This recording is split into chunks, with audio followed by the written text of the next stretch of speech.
안녕하세요. 저는 한미영입니다. 나이는 63세고 대형 회계법인에서 30년간 일하다가 은퇴한 전직 회계사죠. 오늘 여러분께 들려드릴 이야기는 정말 믿기지 않으실 수도 있습니다. 하지만 모든 것이 실제로 제게 일어난 일이에요. 재혼한 남편과 그의 자식들이 제 재산 80억을 몽땅 빼돌리려 했던 이야기. 그리고 제가 어떻게 그들을 완전히 쪽박 차게 만들었는지에 대한 이야기입니다. 혹시 재혼을 생각하고 계시거나 이미 재혼 가정을 이루고 계신 분들이라면 끝까지 들어보세요. 여러분에게도 언제든 일어날 수 있는 일이니까요. 첫 남편을 잃고 10년을 혼자 살았습니다. 60을 넘긴 나이에 새로운 사랑이 올 줄은 몰랐어요. 박철수 씨를 만난 건 3년 전 동네 경로당에서였죠. 건설회사에서 상무로 일했다는 그는 점잖고 신사적이었습니다. 미영 씨 같은 분이 혼자 계시다니 안타깝습니다. 남은 인생 함께하면 어떨까요? 그의 다정한 말에 마음이 흔들렸어요. 30년간 숫자만 보며 살았던 저에게 따뜻한 말 한마디가 얼마나 소중했는지 모릅니다. 철수 씨에게는 전처와의 사이에서 낳은 자식이 둘 있었어요. 큰아들 지훈이는 39세로 부동산 중개업을 하고 있었고 딸 지은이는 35세 대학병원 간호사였죠.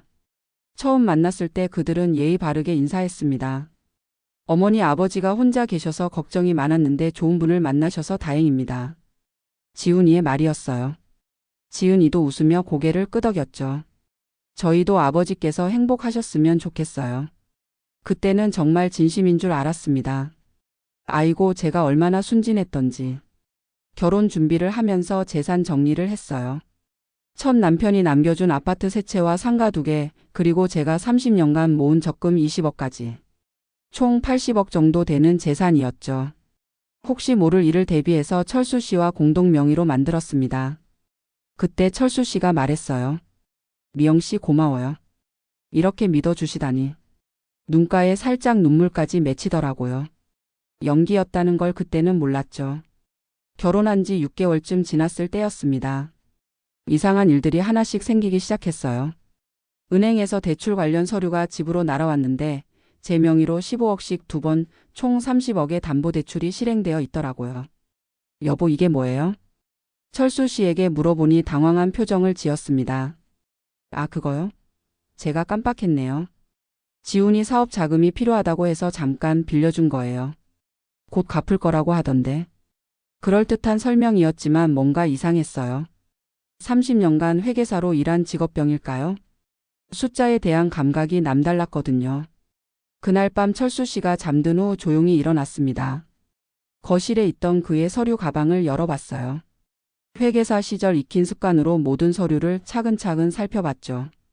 그런데 이게 웬일입니까? 제 명의로 된 부동산들이 담보로 잡혀 있는데 그 돈이 지훈이나 지은이 명의의 계좌로 들어가 있더라고요. 가슴이 철렁 내려앉았습니다. 하지만 당장 추궁하지는 않았어요. 회계사로 30년 일하면서 배운 게 하나 있다면 성급하게 행동하면 더 큰 손해를 본다는 거였거든요. 일단 더 자세히 알아봐야겠다고 생각했습니다. 다음 날부터 본격적인 조사를 시작했어요. 먼저 모든 부동산 등기 부등본을 떼어봤죠. 그런데 충격적인 사실을 발견했습니다. 제 상가 2개가 이미 지훈이의 처가 명의로 넘어가 있더라고요. 어떻게 이런 일이 가능한지 이해가 안 갔어요. 분명히 제가 서명한 적도 인감을 찍은 적도 없는데 말이죠. 그때 깨달았습니다. 지훈이가 부동산 중개업을 한다는 걸 말이에요. 그 분야에서 일하면 서류 위조쯤은 어렵지 않겠죠. 밤에 철수 씨 휴대폰을 몰래 확인해 봤습니다. 잠들 때 머리맡에 두는 습관이 있더라고요. 지문 인식을 해제하는 것도 그가 자는 동안 그의 엄지손가락으로 했어요. 메시지를 확인해 보니 정말 기가 막혔습니다. 지훈이와 지은이와의 단체 채팅방이 있더라고요. 대화 내용을 보니 소름이 쫙 끼쳤어요. 아버지 계모 통장 비밀번호 알아냈어요? 아직이야. 조금만 더 기다려. 치매 연기 좀 더 해야겠어. 지은이가 수면제 구해왔으니까 그거 먹이고 녹음해봐요. 그래 치매 진단서까지 받으면 완벽해질 거야. 제가 치매 환자가 되어야 그들의 계획이 성공한다는 뜻이었어요. 그래야 정신 능력이 없다는 이유로 모든 재산을 그들이 관리할 수 있으니까요. 그 순간 온몸에 소름이 돋았습니다. 동시에 머리가 차가워지더라고요. 30년간 숫자를 다룬 회계사의 이성이 되살아났죠. 그래, 치매 연기를 원한다면 해주지. 그때부터 저도 연기를 시작했습니다. 하지만 그들이 생각하는 것과는 다른 연기였어요. 다음 날 아침부터 일부러 멍한 표정을 지었습니다. 여보, 오늘이 며칠이지요? 철수 씨가 반가운 듯 대답했어요. 18일이에요, 미영 씨. 괜찮아요? 아, 그래요? 요즘 자꾸 깜빡깜빡해서. 그의 눈에서 기대감이 반짝이는 게 보였어요. 역겨웠지만 참았습니다. 지훈이와 지은이가 집에 왔을 때도 계속 연기했어요. 어머니 기분이 어떠세요? 지은이가 간호사답게 제 상태를 확인하려 했죠. 요즘 머리가 좀 띵해요. 이상해요. 병원에 한번 가보시는 게 좋겠어요. 지은이가 제안했습니다. 바로 그거였어요. 그들이 원하는 반응. 하지만 저는 이미 계획을 세우기 시작했습니다. 그들이 제게 치매 연기를 원한다면 완벽한 치매 환자가 되어주겠어요. 대신 그 뒤에서는 더 치밀하게 복수를 준비하겠다고 다짐했죠. 밤마다 그들이 잠든 후에 일어나서 증거를 수집했습니다. 철수 씨의 휴대폰, 컴퓨터 서류들을 모조리 촬영했어요. 30년간 회계사로 일하면서 배운 체계적인 정리 방법을 동원해서 모든 증거를 디지털로 보관했죠. 그러던 중 더 충격적인 사실을 알게 됐습니다. 철수 씨가 40대 여자와 바람을 피우고 있더라고요. 마사지샵을 운영하는 여자였는데 둘이 함께 해외로 도망갈 계획까지 세워놨어요. 미영이한테서 돈 다 빼내면 우리 태국으로 가자. 그가 그 여자에게 보낸 메시지였습니다. 결혼한 지 채 1년도 안 돼서 이미 다른 여자와 새 출발을 꿈꾸고 있었던 거예요. 그날 밤 화장실 거울 앞에 서서 제 얼굴을 봤습니다. 60이 넘은 나이에도 아직 단정해 보이는 얼굴이었는데 그 순간은 너무 초라해 보이더라고요. 한미영, 정신 차려. 30년간 숫자로 먹고 산 내가 이 정도 사기도 못 간파해. 스스로에게 화가 났습니다. 하지만 동시에 차가운 이성이 되살아났어요. 이제부터가 진짜 시작이었습니다. 다음 날부터 본격적인 정보 수집에 들어갔어요. 치매 연기는 계속하면서도 밤에는 사립 탐정까지 고용했습니다. 오델이라는 분이었는데 불륜 조사와 재산 추적의 전문가더라고요. 의뢰인분이 정말 치밀하시네요. 이 정도 증거면 법정에서 100% 이길 수 있습니다. 오대리의 말이었어요. 하지만 저는 단순히 법정에서 이기는 것만으로는 만족할 수 없었습니다. 회계사 시절 후배였던 변호사도 만났어요. 김유진 변호사는 가족법 전문가였죠. 선배님, 이 정도면 사기죄는 물론이고 위조 공문서까지 적용 가능해요. 민사에서도 손해배상 청구할 수 있고요. 법적으로도 승산이 있다는 확신이 섰습니다. 그런데 정말 기가 막힌 일이 또 벌어졌어요. 지은이가 병원 동료와 짜고 제 가짜 치매 진단서를 만들려고 하더라고요. 간호사 신분을 악용해서 제게 몰래 수면제를 먹이고 의식이 흐릿한 상태에서 엉뚱한 대답을 하는 걸 녹음하려 했던 거예요. 어머니, 이거 드세요. 건강에 좋은 영양제예요. 지은이가 가져온 약을 받아들고는 먹는 척만 했습니다. 혀 밑에 숨겼다가 나중에 몰래 뱉어냈어요. 하지만 멍한 표정으로 연기는 계속했죠. 여기가 어디지? 우리 집이 맞나? 어머니, 오늘이 몇 년도인지 아세요? 1980년? 지은이가 기뻐하며 모든 걸 녹음하고 있더라고요. 하지만 저는 이미 그녀가 무엇을 하는지 다 알고 있었습니다. 그날 밤 지은이의 휴대폰도 확인해 봤어요. 병원 동료 의사와의 대화를 보니 정말 어이가 없었습니다. 치매 진단서 하나 만들어줘. 우리 계모 재산 문제 때문에. 괜찮아? 나중에 문제되면 어떡해? 걱정 마. 돈 많이 줄게. 의료진 신분을 이용해서 가짜 진단서를 만들려고 했던 거예요.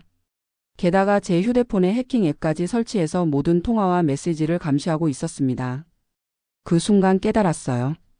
이들은 단순히 재산을 빼돌리려는 게 아니라 저를 완전히 무력화시키려 했다는 걸 말이죠.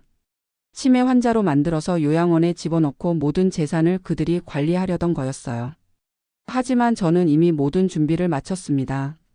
옛 직장 동료인 세무사 김 부장님께도 도움을 요청했어요. 지훈이의 부동산 중개업소가 탈세를 하고 있다는 증거를 넘겨드렸죠. 미영 씨, 이 정도면 국세청에 제보해도 될 수준이네요. 김 부장님의 말씀이었습니다. 또한 지훈이의 중개업소에서 일했던 전직 직원도 만났어요. 그 직원은 지훈이가 얼마나 악질적으로 사기를 쳐왔는지 자세히 증언해줬습니다. 사장님이 서류 위조는 기본이고 고객들한테 가짜 매물 정보도 많이 줬어요. 저도 양심상 참을 수 없어서 그만뒀거든요. 모든 퍼즐이 맞춰지기 시작했습니다. 그렇게 6개월을 치밀하게 준비했어요. 그들은 저를 치매 환자로 생각하고 있었지만 실제로는 그들의 모든 비리를 파헤치고 있었던 거죠. 드디어 반격의 시간이 왔습니다. 국세청 제보를 통해 지훈이의 부동산 중개업소에 세무조사가 들어갔어요. 그동안 숨겨왔던 탈세 규모가 어마어마했습니다. 5억의 추징세와 과태료가 나왔죠. 지훈이가 집에 와서 울상을 지으며 말하더라고요. 아버지, 갑자기 세무조사가 들어왔어요. 누가 신고를 했는지. 철수 씨도 당황했습니다. 괜찮겠어? 돈이 많이 필요하겠네. 하지만 저는 여전히 치매 환자 연기를 했죠. 무슨 일이에요? 우리 지훈이한테 무슨 일이 생겼나요? 멍한 표정으로 물어보니 그들은 저를 의심하지 않았어요. 동시에 지은이에게도 타격을 가했습니다. 병원 내부 고발을 통해 그녀가 환자 정보를 유출하고 가짜 진단서를 만들려 했던 일이 폭로됐어요. 병원에서는 즉시 정직 처분을 내렸고 의료진 자격 박탈 심사까지 들어갔습니다. 지은이가 울면서 집에 왔어요. 아버지, 저 어떻게 해요? 갑자기 병원에서 이상한 소리를 하면서. 무슨 일이야? 누가 제가 환자 정보를 유출했다고 신고했대요. 말도 안 되는데. 하지만 저는 모든 증거를 가지고 있었습니다. 지은이가 제 개인정보를 빼내고 가짜 진단서를 만들려 했던 증거를 말이에요. 그렇게 한 달이 지났습니다. 지훈이는 세무조사 때문에 사업이 완전히 망했고 지은이는 병원에서 해고 위기에 몰렸어요. 그런데 이게 끝이 아니었습니다. 철수 씨의 불륜 상대인 마사지샵 사장에게도 접근했어요.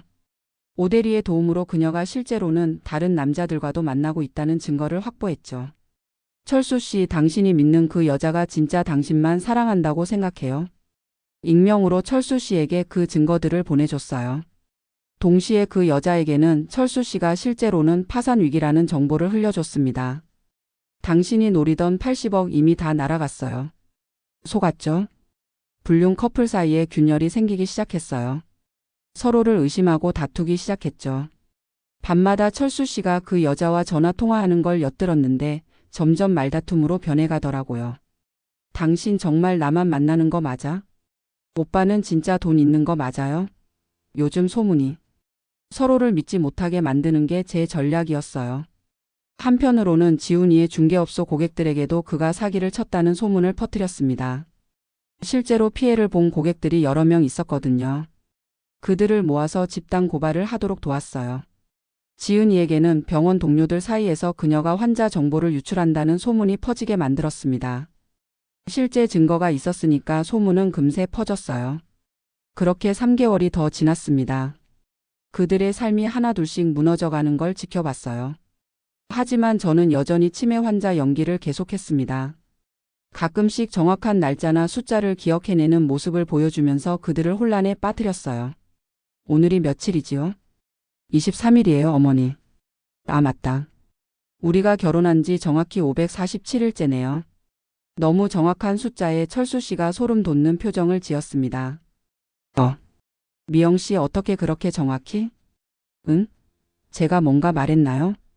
다시 멍한 표정으로 돌아가니 더욱 불안해하더라고요. 밤중에는 일부러 이상한 행동을 해서 그들의 수면을 방해했어요. 새벽 3시에 일어나서 거실을 돌아다니면서 중얼거렸죠. 숫자가 맞지 않아. 80억이 어디로 갔지? 철수 씨가 깜짝 놀라며 일어났어요. 미영 씨, 괜찮아요? 80억. 우리 돈 80억이 어디 갔어요? 꿈꾸셨나 봐요. 괜찮아요. 하지만 그의 얼굴에는 식은땀이 흐르고 있었습니다. 각자의 휴대폰으로는 익명의 협박 메시지를 보내기 시작했어요. 내가 한 일을 다 알고 있다. 곧 모든 것이 밝혀질 것이다. 도망갈 수 있을 것 같아? 그들은 점점 예민해지고 서로를 의심하기 시작했습니다. 아버지, 누가 이런 메시지를 보내는 거예요? 지훈이가 불안해하며 물었어요. 나도 받았어. 도대체 누가? 저도요. 너무 무서워요. 지은이까지 떨고 있었습니다. 공포는 죄책감에서 나오는 거였어요. 그들이 저지른 일이 있으니까 두려워하는 거였죠. 그렇게 9개월이 지났습니다. 모든 준비가 끝났어요. 법적 서류도 완벽하게 정리했고 증거도 충분했습니다. 이제 마지막 단계만 남았죠. 드디어 그날이 왔습니다. 아침에 일어나서 평소와 다르게 단정하게 옷을 차려입었어요. 머리도 말끔히 빗고 화장도 했죠. 거울 속 제 모습은 9개월 전에 그 치매 환자가 아니라 30년간 회계법인에서 일했던 전문가의 모습이었습니다. 거실에서 가족회의를 소집했어요. 여러분 모두 거실로 나와주세요. 중요한 이야기가 있습니다. 제 목소리가 너무 또렷해서 그들이 깜짝 놀랐어요. 어머니 오늘은 컨디션이 좋으시네요. 지은이가 의아해하며 말했습니다. 네, 정말 좋아요. 오늘만큼은 정말 머리가 맑거든요. 철수 씨와 지은이가 모두 소파에 앉았습니다. 저는 그들 앞에 서서 말을 시작했어요. 여러분 그동안 제가 치매인 척했던 이유를 아시나요? 순간 그들의 얼굴이 새하얗게 변했습니다. 무슨 말씀이세요? 철수 씨가 떨리는 목소리로 물었어요. 30년간 숫자를 다뤄온 회계사인 제가 여러분의 숫자 노름을 몰랐을 리 없잖아요. 테이블 위에 준비해둔 서류 뭉치를 꺼내 놓았습니다. 그들의 눈이 점점 커졌어요. 여보, 당신이 제 명의로 30억을 대출받은 거. 지훈 씨, 당신이 제 상가 2개를 당신 처가 명의로 이전시킨 거. 지은 씨, 당신이 가짜 진단서를 만들려고 병원 동료와 공모한 거. 모든 증거가 여기 다 있어요. 서류를 한 장씩 그들 앞에 펼쳐놓으며 말했습니다. 그리고 여보, 당신이 40대 마사지샵 사장과 바람 피우면서 저와의 재산을 가지고 태국으로 도망갈 계획까지 세운 것도 다 알고 있어요. 철수 씨가 완전히 멘붕 상태가 됐습니다. 미영 씨, 그게 아니야. 오해가 있었던 것 같은데. 오해요? 그럼 이것도 오해인가요? 휴대폰을 꺼내서 그가 불륜 상대와 주고받은 메시지를 보여줬습니다. 미영이한테서 돈 다 빼내면 우리 태국으로 가자. 이것도 오해예요? 지훈이가 벌떡 일어서더라고요. 계모님, 이건 너무하잖아요. 우리를 믿지 못하고 뒤를 캤다는 말씀이세요? 믿지 못하고 뒤를 캤다고요? 지훈 씨, 당신이 저를 치매 환자로 만들려고 했을 때는 생각 안 했나요? 지훈이의 휴대폰 메시지까지 보여줬어요. 수면제 먹이고 녹음해서 치매 증거 만들어야겠어. 이것도 기억 안 나요? 지은이는 이미 울고 있었어요. 어머니, 저희가 잘못했어요. 하지만 뭐요? 간호사인 당신이 환자 정보를 유출하고 가짜 진단서를 만들려 했던 것도 변명할 수 있나요? 지은이에게도 증거를 보여줬습니다. 당신이 병원 동료와 주고받은 메시지. 치매 진단서 하나 만들어줘. 우리 계모 재산 문제 때문에. 이것도 기억나죠? 그때서야 그들이 상황의 심각성을 깨달았어요. 그런데 여러분, 이게 끝이 아니에요. 더 충격적인 소식을 전했습니다. 이미 법원에 소송을 제기했어요. 사기죄, 위조 공문서 작성죄, 그리고 민사상 손해배상 청구까지요. 철수 씨가 떨리는 손으로 말했어요. 미영 씨, 우리 가족인데 이렇게까지 할 필요가. 가족이요? 가족이 이런 짓을 하나요? 제 목소리가 차가워졌습니다. 여러분이 빼돌린 80억은 이미 모두 되찾았어요. 그리고 정신적 피해 배상으로 30억을 추가로 청구했고요. 그들의 얼굴이 완전히 절망적으로 변했어요. 그게 가능해요? 지훈이가 믿을 수 없다는 표정으로 물었습니다. 당연히 가능하죠. 증거가 이렇게 많은데요. 그리고 지훈 씨, 당신 중개업소 세무조사 결과도 나왔어요. 5억 추징세 나온 거 알죠? 지훈이가 주저앉았어요. 그것도 계모님이 하신 거예요? 당연하죠. 탈세는 국민의 의무를 저버린 범죄니까요. 지은이에게도 말을 이어갔습니다. 지은 씨도 마찬가지예요. 의료진 신분을 남용한 죄로 이미 의료진 자격 박탈 심사가 진행 중이에요. 곧 결과 나올 거예요. 지은이가 완전히 울음을 터뜨렸어요. 어머니, 제발. 저에게는 아이들이 있어요. 제가 잘못했어요. 용서해 주세요. 용서요?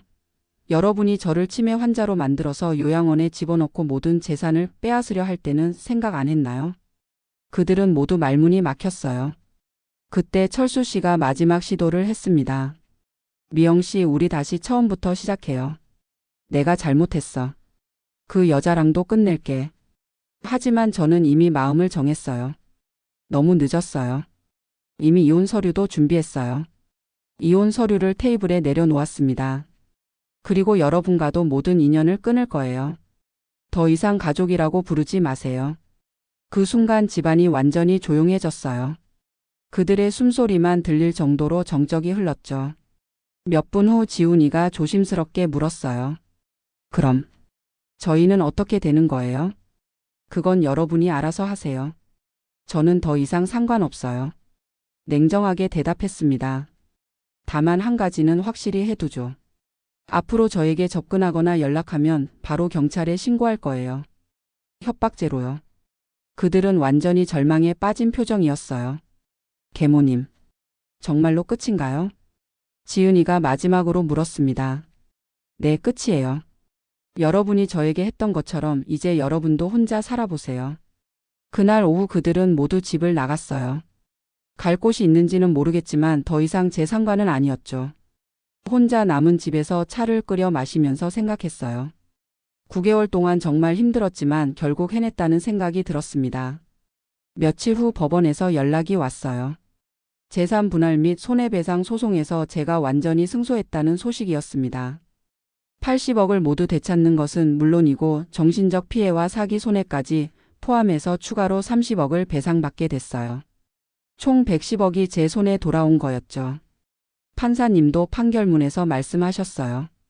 피고들의 행위는 가족이라는 이름으로 저질러진 극악한 사기 행위로 특히 고령의 피해자를 치매 환자로 만들려 한 것은 반인륜적 범죄다. 그 소식을 들었을 때 정말 시원했어요. 30년간 회계사로 일하면서 쌓은 전문성이 마침내 빛을 발한 순간이었죠. 철수 씨는 모든 재산을 잃고 불륜 상대마저 떠나버려서 완전히 혼자가 됐어요. 그 마사지샵 사장은 철수 씨에게 돈이 없다는 걸 알자마자 연락을 끊어버렸거든요. 지훈이는 더욱 참혹했어요. 세무조사로 인한 추징세와 과태료로 5억을 물어야 했고 부동산 사기로 인한 손해배상까지 합쳐서 10억 넘는 빚을 지게 됐어요. 결국 모든 사업체를 정리하고 개인회생 신청을 해야 하는 상황에 몰렸죠. 지은이는 의료진 자격을 완전히 박탈당했어요. 병원에서도 해고당했고 남편마저 이혼을 요구하면서 완전히 바닥에 떨어졌습니다. 아이들 양육권도 남편이 가져가게 됐고요. 정말 완벽한 인과응보였어요. 하지만 저는 단순한 복수에만 만족하지 않았어요. 110억의 재산을 되찾은 후 저와 같은 피해를 당하는 사람들을 돕기로 결심했습니다. 재혼 가정 재산 분쟁 전문 법률 상담소를 설립했어요. 제가 겪었던 일을 바탕으로 다른 피해자들에게 실질적인 도움을 주고 싶었거든요. 한미영 법률 상담소라는 이름을 달고 개소했을 때 정말 많은 분들이 찾아오셨어요. 60대, 70대 여성분들이 대부분이었는데 모두 비슷한 사연을 가지고 계시더라고요. 어떤 분은 재혼한 남편이 자신의 전 재산을 가지고 도망갔다고 하셨고 또 다른 분은 의붓 자식들이 자신을 요양원에 보내려 한다고 하셨어요. 그분들을 상담해 드리면서 느꼈습니다. 제가 당한 일이 결코 특별한 경우가 아니라는 걸 말이에요. 우리 사회에 이런 일들이 생각보다 훨씬 많이 일어나고 있었어요. 선생님, 저도 선생님처럼 복수할 수 있을까요? 한 60대 여성분이 눈물을 흘리며 물어보셨어요. 복수보다는 정당한 권리를 찾는 거예요. 우리가 당한 게 억울하다고 해서 그냥 참고 살 이유는 없거든요. 그렇게 대답해 드렸어요. 법률 상담소를 운영한 지 6개월쯤 됐을 때 뜻밖의 연락을 받았어요. 지은이었습니다. 어머니, 한 번만 만나 뵐 수 있을까요? 처음에는 거절하려 했지만 궁금하기도 해서 만나기로 했어요. 카페에서 만난 지은이는 완전히 다른 사람이 되어 있었어요. 예전에 당당했던 모습은 온데간데 없고 초라하고 지쳐 보였습니다. 어머니 정말 죄송해요. 제가 너무 욕심이 많았어요. 지은이가 고개를 숙이며 말했어요. 지금 와서 사과해봐야 소용없어요. 냉정하게 대답했습니다. 알아요. 용서받으려고 온 게 아니에요. 그냥 어머니가 얼마나 힘드셨을지 이제야 알겠어서. 지은이가 눈물을 흘렸어요. 저도 이제 혼자가 되고 나니까 알겠어요. 가족이라고 생각했던 사람들에게 배신당하는 기분이 어떤 건지. 그 말을 듣고 조금 마음이 움직였어요. 하지만 여전히 용서할 수는 없었죠. 그래도 늦었어요. 이미 끝난 일이에요. 네, 알아요. 다만 한 가지만 말씀드리고 싶어서 왔어요. 지은이가 가방에서 봉투 하나를 꺼냈어요. 이게 뭐예요? 제가 가지고 있던 어머니 물건들이에요. 사진이랑 어머니가 아버지랑 처음 만났을 때 기뻐하시던 모습 담긴 것들. 봉투를 받아보니 정말 제가 잃어버린 줄 알았던 사진들이 들어 있었어요. 철수 씨와 처음 만났을 때의 행복했던 순간들이 담긴 사진들이었죠. 이건 왜 가지고 있었어요? 처음에는 증거로 쓸 수 있을까 해서 가져갔는데 나중에는 참아 버릴 수가 없었어요. 그때 어머니가 정말 행복해 보이셨거든요. 그 순간 가슴이 좀 먹먹해졌어요. 그 시절에 순진했던 제 모습이 떠올랐거든요. 고마워요. 이제 가세요. 더 이상 할 말이 없었어요. 지은이가 일어서면서 마지막으로 말했어요. 어머니 정말 대단하세요. 저희가 어머니를 얕봤어요. 앞으로 잘 사세요. 그렇게 지은이와는 마지막 만남을 가졌어요. 그 후로는 그들과 관련된 소식을 듣지 못했어요. 굳이 알고 싶지도 않았고요. 법률 상담소 일에 더욱 집중했습니다. 매일 새로운 사연을 가진 분들이 찾아오셨고 그분들을 도와드리는 게 제 새로운 인생의 목표가 됐어요. 선생님 덕분에 제 재산을 되찾을 수 있었어요. 70세 할머니께서 감사 인사를 하러 오셨어요. 그분도 저와 비슷한 경우셨는데 재혼한 남편과 그의 자식들이 재산을 빼돌리려 했었거든요. 다행이에요. 앞으로는 더 조심하세요. 네, 선생님 말씀대로 모든 재산을 제 명의로만 해뒀어요. 그런 성공 사례들을 볼 때마다 보람을 느꼈어요. 어느 날 상담소에서 일하고 있는데 옛 직장 동료인 김 부장님이 찾아오셨어요. 미영 씨 요즘 언론에서 난리더라고. 재혼 가정 재산 분쟁의 대표 사례라면서. 정말 그랬어요. 제 사건이 언론에 알려지면서 사회적으로 큰 화제가 됐거든요. 재혼 가정에서의 재산 보호 방법에 대한 관심도 높아졌고요. 덕분에 상담 받으러 오는 분들이 더 많아졌어요.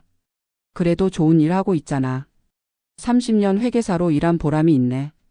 김 부장님이 흐뭇하게 웃으셨어요. 그런데 미영 씨 혹시 새로운 만남 생각은 없어? 갑작스러운 질문에 깜짝 놀랐어요. 아직은 생각 없어요. 이 일에 집중하고 싶어서. 그래도 혼자 사는 게 쉽지 않을 텐데. 혼자가 편해요. 이제는 누구를 믿어야 할지 모르겠어서. 솔직한 마음이었어요. 한번 배신을 당하고 나니 쉽게 마음을 열기가 어려워졌거든요. 하지만 법률 상담소에서 만나는 분들과는 진정한 유대감을 느꼈어요. 같은 아픔을 겪었던 분들이라 그런지 서로를 이해하고 위로할 수 있었죠. 그 중에서도 박순자 할머니와는 특히 가까워졌어요. 75세이신데도 정정하시고 똘똘하셨거든요. 미영 씨 우리 나이에 또 다른 사랑 찾겠다고 애쓸 필요 없어. 이렇게 서로 의지하면서 사는 게 더 좋아. 순자 할머니의 말씀이었어요. 맞아요. 가족이라는 게 꼭 혈연이나 결혼으로만 이루어지는 건 아니니까요. 정말 그랬어요. 상담소에서 만난 분들이 저에게는 진짜 가족 같았어요. 그렇게 1년이 더 지났습니다. 상담소도 안정적으로 운영되고 있었고 제 삶도 평온해졌어요. 어느 날 아침 신문을 보는데 철수 씨 관련 기사가 나와 있더라고요. 전처 재산 사기 혐의로 실형 선고라는 제목이었어요. 기사를 읽어보니 철수 씨가 저뿐만 아니라 다른 여성들에게도 비슷한 사기를 쳤다는 내용이었어요. 결국 실형 3년을 선고받았다고 하더라고요. 별로 기분이 좋지는 않았어요. 그냥 그럴 줄 알았다는 생각만 들었죠. 지훈이와 지은이 소식도 가끔 들렸어요. 지훈이는 결국 파산하고 지금은 일용직으로 일하고 있다고 하고 지은이는 간병인으로 일하고 있다고 하더라고요. 안타깝다는 생각도 들었지만 그들이 선택한 길이라고 생각했어요. 상담소에서 새로운 케이스를 상담해주고 있을 때였습니다. 50대 중반의 여성분이 찾아오셨는데 정말 심각한 상황이었어요. 선생님, 제 남편이 저 몰래 집을 팔았어요. 그것도 시세의 절반 가격으로. 듣고 보니 남편이 도박 빚을 갚기 위해 부인 몰래 부동산을 처분한 케이스였어요. 법적으로 대응할 수 있어요. 걱정하지 마세요. 그분을 도와드리면서 생각했어요. 세상에는 정말 악한 사람들이 많다는 걸 말이에요. 하지만 동시에 그런 악함에 맞서 싸우는 사람들도 많다는 것도 느꼈죠. 선생님 정말 고마워요. 선생님이 아니었다면 포기했을 거예요. 그분이 눈물을 흘리며 감사 인사를 하셨어요. 포기하면 안 돼요. 우리가 당한 일이 억울하다고 해서 그냥 참고 살 이유는 없어요. 제가 항상 하는 말이었어요. 상담소를 운영한 지 2년이 되던 해 정부에서 재혼 가정재산 보호에 관한 법안을 발의했어요. 제 사건이 사회적 이슈가 되면서 관련 법 정비의 필요성이 대두됐던 거죠. 국정감사에서 참고인으로 출석해달라는 요청도 받았어요. 재혼 가정에서의 재산 분쟁을 예방하고 피해자를 보호하기 위한 제도적 방안에 대해 의견을 주시면 됩니다.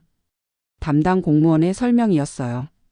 국회에서 증언할 때 정말 떨렸어요. 하지만 제가 겪었던 일을 솔직하게 말씀드렸습니다. 재혼을 하시는 분들은 반드시 재산을 별도로 관리하셔야 해요.